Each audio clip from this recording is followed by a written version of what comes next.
What are common chess rook movement mistakes to avoid? Imagine your rook as a powerful fire hose. If you don't aim it right, you waste its strength.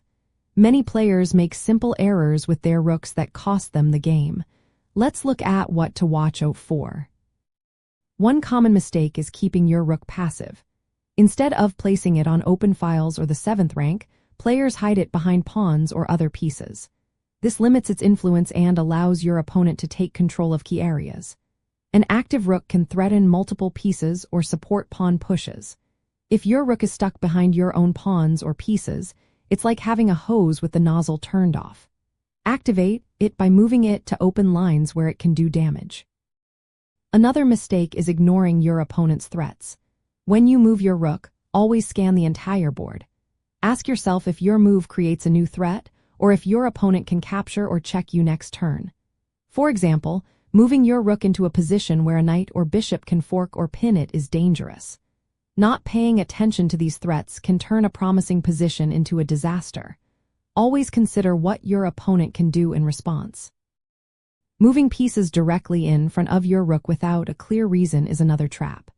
If you place a pawn or piece right in front of your rook along its file or rank, it can become vulnerable.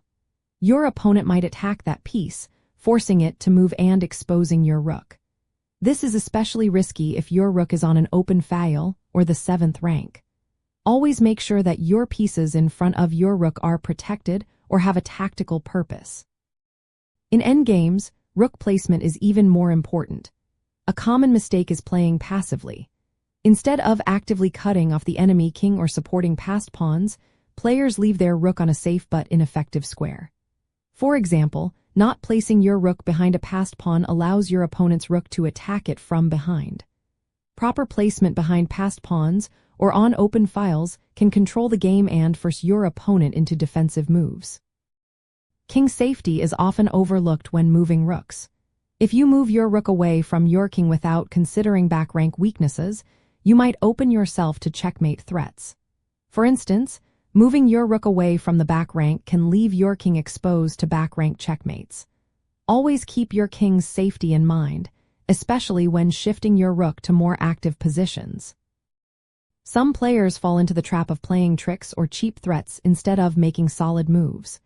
Moving your rook to create a one-move threat might seem tempting, but it can backfire if it worsens your position. Focus on moves that improve your rook's activity and strengthen your overall position.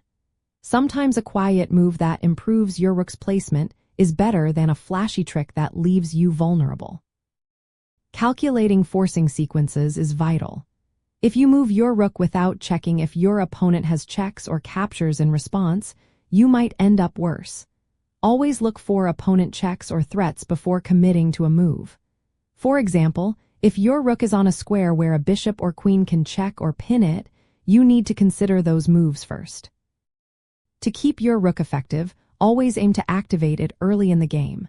Place it on open files, the 7th rank, or behind passed pawns. Avoid passive positions and always look for threats from your opponent. Remember to keep your king safe and think ahead about forcing moves. By avoiding these common rook movement mistakes, your overall game will improve, and your pieces will work together more smoothly.